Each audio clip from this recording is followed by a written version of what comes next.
चारों तरफ भयानक आग लगी हुई थी। बचकर निकलने का कोई रास्ता नहीं था। हर कोई अपनी जान बचाने के लिए इधर उधर भाग रहा था। ऐसे में केविन बच्चों से भरी एक स्कूल बस को इस भीषण आग से सुरक्षित बाहर निकालने की कोशिश कर रहा है। लेकिन क्या वह अपने इस मिशन में सफल हो पाएगा?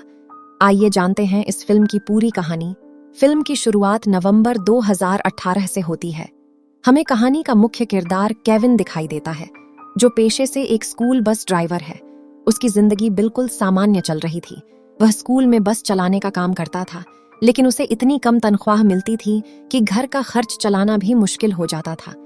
केविन के परिवार में उसकी माँ और उसका एक बेटा है। उसका बेटा उसकी बिल्कुल बात नहीं मानता। केविन उसे रोज स्कूल जाने के लिए कहता है, लेकिन वह उसकी बात अनसुनी कर देता है। अपने बेटे के इस व्यवहार से केविन काफी परेशान रहता है और समझ नहीं पाता कि आखिर उसे कैसे समझाए। इतना ही नहीं, उसके घर में एक पालतू कुत्ता भी है। एक दिन उसे पता चलता है कि उसका कुत्ता भी बीमार है, इसलिए वह उसे तुरंत पशु अस्पताल ले जाता है। उस समय केविन यही सोचता है कि जब मुसीबत आती है तो एक साथ चारों तरफ से आती है। फिर भी वह हिम्मत नहीं हारता। अगले दिन वह हमेशा की तरह स्कूल पहुंचता है, बच्चों को बस में बैठाकर स्कूल छोड़ देता है। अब कहानी हमें कैलिफोर्निया के पैराडाइज नाम के शहर में ले जाती है। यह इलाका अपने बेहद गर्म और सूखे मौसम के लिए जाना जाता है। पहाड़ों पर लगी बिजली की हाई वोल्टेज लाइनों में अचानक शॉर्ट सर्किट हो जाता है। शॉर्ट सर्किट की वजह से निकली चिंगारियां नीचे सूखी घास पर गिरती हैं। चूंकि मौसम पूरी तरह सूखा था, इसलिए घास भी बेहद सूखी थी। देखते ही देखते उसी घास में आग लग जाती है। तेज हवाओं के कारण यह आग कुछ ही मिनटों में जंगल की ओर फैलने लगती है, और वही जंगल पूरे पैराडाइज शहर के पास स्थित था। शहर में रहने वाले लोगों को जरा भी अंदाजा नहीं था कि उनकी तरफ एक भयानक तबाही बढ़ती चली आ रही है। उधर केविन बच्चों को स्कूल छोड़ने के बाद अपनी बस को गैरेज ले जाने वाला था ताकि उसकी मरम्मत करवाई जा सके। लेकिन तब तक जंगल की आग काफी तेजी से फैल चुकी थी। कुछ पुलिस अधिकारियों की नजर उस आग पर पड़ती है और वे तुरंत फायर ब्रिगेड को इसकी सूचना देते हैं। सूचना मिलते ही फायर ब्रिगेड की टीमें मौके पर पहुंच जाती हैं, लेकिन आग पहाड़ की ऊंचाई पर लगी थी, जहां पहुंचना बेहद मुश्किल था। इसके बावजूद दमकलकर्मी हार नहीं मानते और दूसरे रास्ते से पहाड़ पर चढ़कर आग पर काबू पाने की कोशिश शुरू कर देते हैं। इसी बीच कुछ कर्मचारी उसी आग में फंस जाते हैं। दूसरी तरफ केविन अपनी स्कूल बस लेकर गैरेज की ओर जा रहा था। उसे अभी तक आग लगने की कोई जानकारी नहीं थी। तभी उसकी माँ का फोन आता है। वह घबराकर बताती है कि उसका बेटा लगातार उल्टियां कर रहा है और उसे तुरंत अस्पताल ले जाना पड़ेगा। यह सुनकर केविन कहता है, आप बिल्कुल चिंता मत करो, मैं अभी मेडिकल स्टोर से दवाइयां लेकर घर पहुंच रहा हूं। इसके बाद वह बस को गैरेज ले जाने की बजाय सीधे मेडिकल स्टोर की ओर निकल जाता है, क्योंकि इस समय उसके लिए अपने बेटे की जान सबसे ज्यादा जरूरी थी। अब पूरे शहर में धुएं का घना गुब्बार साफ दिखाई देने लगा था। लोगों को समझ आ गया कि हवा भी शहर की तरफ चल रही है, यानी यह आग बहुत जल्द पूरे शहर तक पहुंच सकती है। उधर पुलिस अधिकारी एक जगह इकट्ठा होकर यह पता लगाने की कोशिश करते हैं कि आखिर इतनी भयानक आग लगी कैसे। अमेरिका के जंगलों में आग लगना कोई नई बात नहीं थी, लेकिन इतनी तेजी से आग का फैलना बिल्कुल असामान्य था। आमतौर पर छोटी मोटी आग को समय रहते काबू में कर लिया जाता है, लेकिन इस बार हालात पूरी तरह नियंत्रण से बाहर हो चुके थे। जांच के दौरान अधिकारियों को पता चलता है कि पहाड़ों पर लगी बिजली की लाइनों से निकली चिंगारियां तेज हवा के कारण सूखी घास पर गिरी थीं। हवा इतनी तेज थी कि समय रहते बिजली की सप्लाई बंद नहीं की गई, और यही इस भीषण आग की सबसे बड़ी वजह बन गई। कुछ ही देर बाद बिजली विभाग के अधिकारी भी वहां पहुंच जाते हैं। फायर ब्रिगेड के कर्मचारी उन पर गुस्सा करते हुए कहते हैं, जब आपको पहले से पता था कि इतनी तेज हवाएं चल रही हैं, तो आपको बिजली पहले ही बंद कर देनी चाहिए थी। इसके बाद बिजली विभाग पूरे इलाके की बिजली काट देता है ताकि ऐसी दूसरी घटनाएं न हो सकें। इसी दौरान हमें एक FBI अधिकारी दिखाई देता है जो आग से घिरे इलाके में मौजूद था। वह फायर ब्रिगेड को बताता है कि जंगल के किनारे बने कई घर आग की चपेट में आ चुके हैं और वहां रहने वाले लोगों को तुरंत मदद की जरूरत है। इसके बाद वह अपनी जान की परवाह किए बिना खुद लोगों की मदद करने निकल पड़ता है। वह कई लोगों को अपनी कार में बैठाकर सुरक्षित जगह तक पहुंचाता है और उनकी जान बचा लेता है। उधर फायर ब्रिगेड को पता चलता है कि यह आग अब कई घंटों से लगातार जल रही है। धुआं दूर दूर तक फैल चुका था और आग लगभग 5 किलोमीटर से भी ज्यादा इलाके को अपनी चपेट में ले चुकी थी। इसी बीच केविन को उसकी बॉस का फोन आता है। वह कहती है, अगर गैरेज में बस की मरम्मत हो गई है तो उसे जल्दी लेकर स्कूल पहुंचो, क्योंकि आज बच्चों की छुट्टी जल्दी होने वाली है। लेकिन केविन तो बस को गैरेज ले ही नहीं गया था। वह अपने बेटे के लिए दवाइयां लेकर सीधे घर की ओर जा रहा था। दमकल की गाड़ियां इतनी दूर तक नहीं पहुंच पा रही थीं, इसलिए आग बुझाने के लिए छोटे छोटे हेलीकॉप्टर और पानी ले जाने वाले एयरक्राफ्ट तैनात किए जाते हैं। वे पास की झीलों से पानी भरकर जंगल की आग पर गिराने लगते हैं ताकि किसी तरह आग पर काबू पाया जा सके। लेकिन यह आग इतनी भयानक थी कि उस पर काबू पाना लगभग नामुमकिन साबित हो रहा था। आग लगातार फैलती ही जा रही थी। यही वजह थी कि अधिकारियों ने और ज्यादा हेलीकॉप्टरों की मांग की, क्योंकि जमीन से इस आग को बुझाना अब संभव नहीं रह गया था। उधर FBI का अधिकारी लोगों की जान बचाते हुए जंगल से बाहर निकलने की कोशिश कर रहा था, लेकिन अचानक चारों तरफ आग फैल जाती है। उसे समझ आ जाता है कि अब यहां से निकलना लगभग असंभव है, इसलिए वह सभी लोगों को पास के एक तालाब में उतर जाने के लिए कहता है ताकि वे पानी के अंदर रहकर अपनी जान बचा सकें। इसी बीच केविन को भी पता चल जाता है कि जंगल में भीषण आग लग चुकी है और दमकल की गाड़ियां लगातार उसी दिशा में जा रही हैं। वह तुरंत अपने बेटे को फोन करता है और कहता है, मैं बहुत जल्द तुम्हारे पास पहुंच जाऊंगा, लेकिन चाहे कुछ भी हो जाए घर से बिल्कुल बाहर मत निकलना। पूरा शहर धुएं से भर चुका था। दूसरी तरफ स्कूल के अंदर मौजूद बच्चे भी खिड़कियों से उठता हुआ धुआं देख रहे थे। उन्हें भी एहसास हो गया था कि आसपास कहीं बहुत बड़ी आग लगी है। वहीं स्कूल में मैरी नाम की एक शिक्षिका भी मौजूद थी। वह सभी बच्चों को एक जगह इकट्ठा करती है और उन्हें शांत होकर बैठने के लिए कहती है। कई माता पिता अपने बच्चों को लेने के लिए स्कूल पहुंच चुके थे, क्योंकि उन्हें डर था कि कहीं उनके बच्चे इस अफरा तफरी में फंस न जाएं। लेकिन अभी भी कई ऐसे माता पिता थे जो स्कूल तक नहीं पहुंच पाए थे।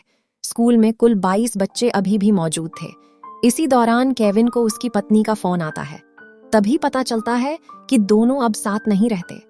उसकी पत्नी को भी अपने बेटे की तबीयत खराब होने की खबर मिल चुकी थी, इसलिए वह केविन से कहती है, तुम हमारे बेटे की चिंता मत करो, मैं तुम्हारे घर जाकर उसे अपने साथ ले जाऊंगी।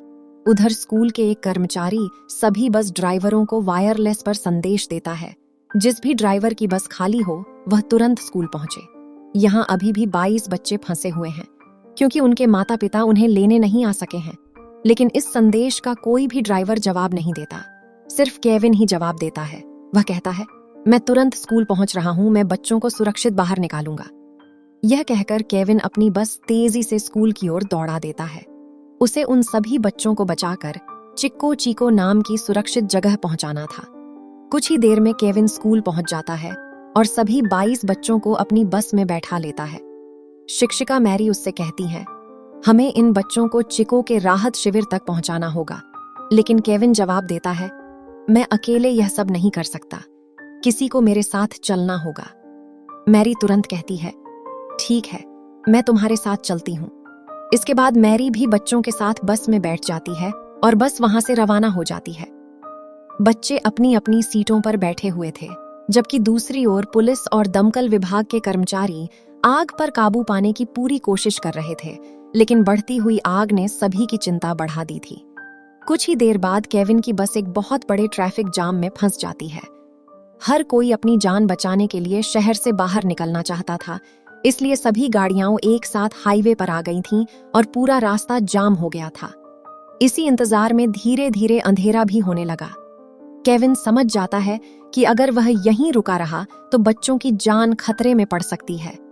वह मैरी से कहता है, मैं आगे जाकर रास्ता साफ करने की कोशिश करता हूँ, तुम धीरे धीरे बस पीछे लाना। मैरी उसकी बात मान लेती है। इसके बाद केविन खुद आगे जाकर लोगों से हाथ जोड़कर कहने लगता है, मेरी बस में छोटे छोटे बच्चे हैं, कृपया हमें रास्ता दे दीजिए। कुछ लोग उसकी बात समझ जाते हैं और अपनी गाड़ियां हटाने लगते हैं। काफी मशक्कत के बाद आखिरकार केविन अपनी बस को उस जाम से निकालने में सफल हो जाता है। लेकिन जैसे ही वह आगे बढ़ता है, उसके सामने का नजारा और भी डरावना होता है। चारों तरफ मकान जल रहे थे और आग तेजी से फैलती जा रही थी। यह देखकर मैरी कहती है, हमें यहाँ बिल्कुल नहीं रुकना चाहिए, हमें बच्चों को जल्द से जल्द सुरक्षित जगह पहुंचाना होगा। इसके बाद केविन बस को आगे बढ़ा देता है। बस के चारों तरफ आग की ऊंची ऊंची लपटें उठ रही थीं। धुएं की वजह से चारों ओर अंधेरा छा चुका था। भीषण गर्मी के कारण बच्चे बुरी तरह डर गए थे, लेकिन मैरी लगातार उन्हें शांत रखने और उनका हौसला बढ़ाने की कोशिश कर रही थी। उधर चिको के राहत शिविर में कई बड़े बड़े टेंट लगाए जा चुके थे। घायल लोगों को वहीं लाया जा रहा था। सभी स्कूल बसों को भी वहीं पहुंचने के निर्देश दिए गए थे, लेकिन अभी तक एक भी बस वहां नहीं पहुंची थी। और वह बस थी केविन की। इसी वजह से बच्चों के माता पिता लगातार चिंता में डूबे हुए थे। दूसरी ओर केविन बस चला रहा था, लेकिन धुएं की वजह से उसे सामने कुछ भी दिखाई नहीं दे रहा था। फिर भी वह हिम्मत नहीं हारता और बस को आगे बढ़ाता रहता है।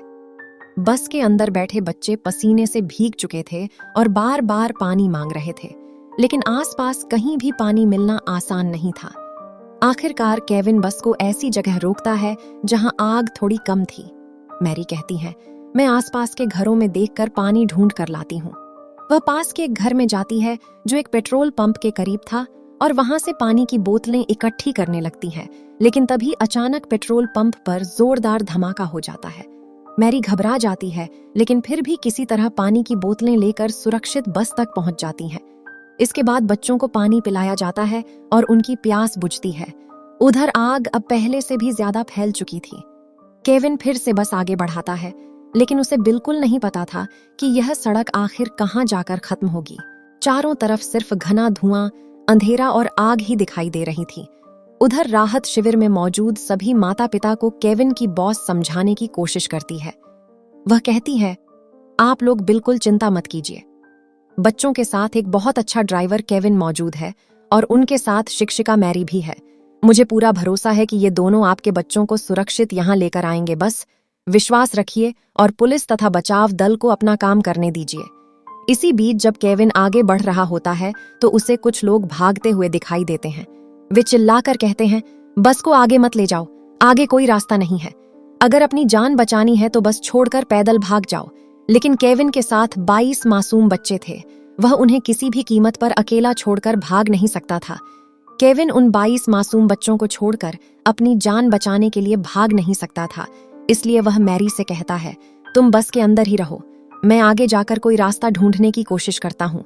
केविन बस से उतरकर आगे का रास्ता देखने जाता है, लेकिन जब वह चारों ओर नजर दौड़ाता है तो उसके होश उड़ जाते हैं। वहां से बाहर निकलने का कोई रास्ता ही नहीं था। चारों तरफ सिर्फ आग ही आग थी। आगे भी आग थी और पीछे भी।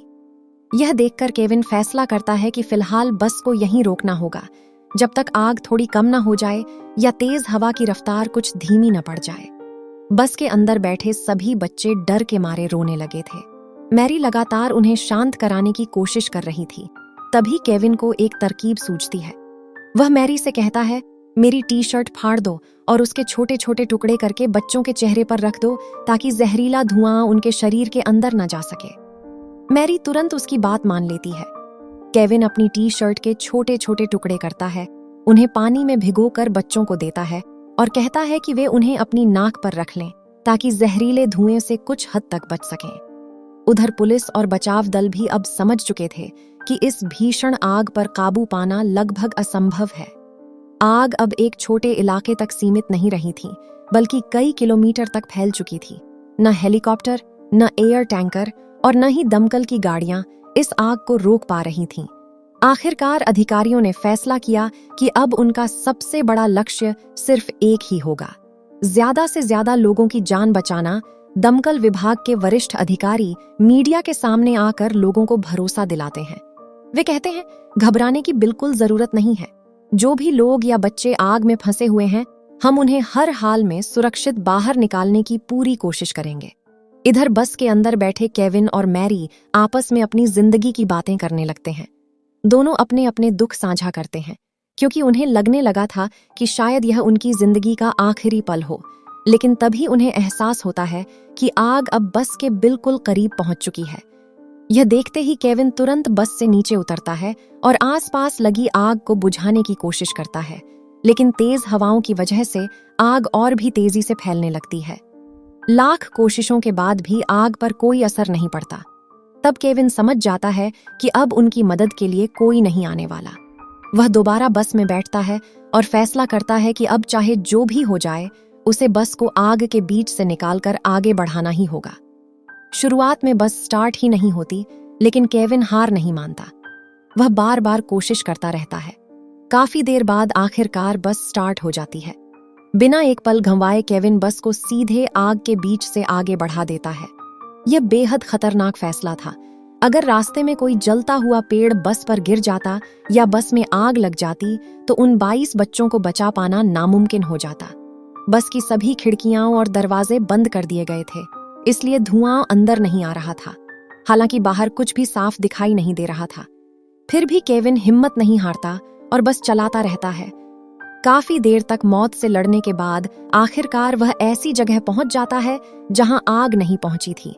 इस तरह वह बच्चों को उस खतरनाक इलाके से सुरक्षित बाहर निकालने में सफल हो जाता है। इसके बाद वह बस को सीधे उस राहत शिविर में ले जाता है जहां सभी बच्चों को पहुंचाने के लिए कहा गया था। उधर कैंप में मौजूद माता पिता चिंता में डूबे हुए थे, लेकिन जैसे ही उन्हें दूर से स्कूल बस दिखाई देती है, उनके चेहरों पर खुशी लौट आती है। उन्हें समझ आ जाता है कि उनके बच्चे सुरक्षित हैं। बस रुकते ही सभी माता पिता दौड़कर अपने बच्चों को गले लगा लेते हैं। हर कोई केविन और मैरी का दिल से धन्यवाद करता है, क्योंकि उन्होंने अपनी जान की परवाह के बिना सभी बच्चों की जान बचाई थी। अब केविन अपने परिवार को ढूंढने के लिए राहत शिविर के अंदर जाता है। वहां उसकी मुलाकात सबसे पहले अपनी माँ से होती है। अपनी माँ को सुरक्षित देखकर वह राहत की सांस लेता है और तुरंत पूछता है, मेरा बेटा कहाँ है? उसकी माँ बताती है, तुम्हारी पत्नी उसे अपने साथ ले गई है। वह दोनों सुरक्षित हैं। इसके बाद कहानी कुछ दिनों आगे बढ़ती है। कई दिनों की कड़ी मशक्कत के बाद आखिरकार उस भयानक जंगल की आग पर काबू पा लिया जाता है। लेकिन आग बुझने के बावजूद वह अपने पीछे तबाही के गहरे निशान छोड़ चुकी थी। केविन अपने जले हुए घर के पास पहुंचता है। वह राख में बदले अपने घर को देखता है और परिवार की बची हुई तस्वीरों को उठाकर देखने लगता है। वह बेहद दुखी था, क्योंकि सिर्फ उसका ही नहीं बल्कि पूरे शहर के अनगिनत लोगों का सब कुछ इस आग में जलकर राख हो चुका था। तभी वहां एक कार आकर रुकती है। केविन उस कार की तरफ देखता है। कार का दरवाजा खुलता है और उसमें से उसकी पत्नी और उसका बेटा बाहर निकलते हैं। दोनों को सुरक्षित देखकर केविन की खुशी का ठिकाना नहीं रहता। बाप बेटा एक दूसरे को गले लगा लेते हैं। इस भयानक हादसे ने केविन की पत्नी को भी अपनी गलती का एहसास करा दिया था। दोनों फैसला करते हैं कि अब वे फिर से एक साथ रहेंगे, क्योंकि इस दुर्घटना ने उन्हें सिखा दिया था कि मुश्किल समय में परिवार ही सबसे बड़ी ताकत होता है। इसी भावुक संदेश के साथ इस फिल्म की कहानी यहीं समाप्त हो जाती है।